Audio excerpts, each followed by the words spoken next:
প্রজাপতি দোলে হাসি হাসি মৌমাছি ফিরে যাচ্ছে ফুলের দক্ষিণা পাখায় বাজায় তার ঠিকারি রবিনা মৌমাছি ফিরে যাচ্ছে ফুলের দক্ষিণা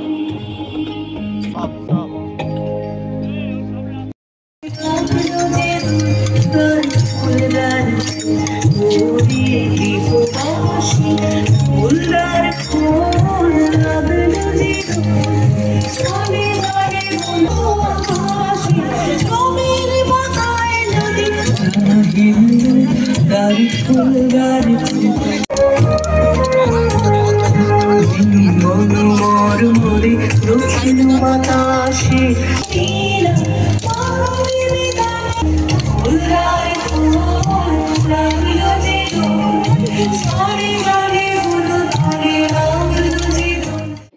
কবিগুরু রবীন্দ্রনাথের ভাবনায় এটা একটা মনের উৎসব। বসন্তের আগমনের সঙ্গে সঙ্গে মানুষের মনের মধ্যে একটা উদ্দীপনা সৃষ্টি হয়। সারা বাংলার প্রত্যেকটি প্রান্তে জাতি ধর্ম বর্ণ নির্বিশেষে উচ্চ নিচ নির্বিশেষে সকল সম্প্রদায়ের মানুষের একটা জনসমাগম হয় এবং এটাকে ভিত্তি করে সারা বাংলার প্রত্যেকটি প্রান্তে আজকের দিনে দোল উৎসব পালিত হচ্ছে। এটাই স্বাভাবিক, এটাই বাংলার কৃষ্টি, এটাই বাংলার কালচার। এটাই বার্তা দেবো, বীরভূম জেলা পরিষদ সবসময়ের জন্য বীরভূম জেলাবাসীর পাশে ছিল, আছে, আগামী দিনও থাকবে।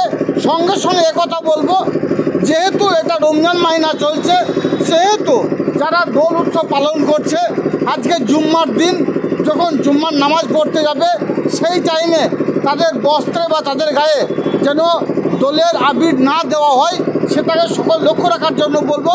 তার কারণ এটাকে নিয়ে একটা উন্মাদনার সৃষ্টি হয়েছে সারা বাংলা জুড়ে। এই আনন্দের দিনে যেন নিরানন্দ না হয়, এটাই সকলের কাছে আমি আবেদন রাখবো আমাদের মাধ্যম দিয়ে।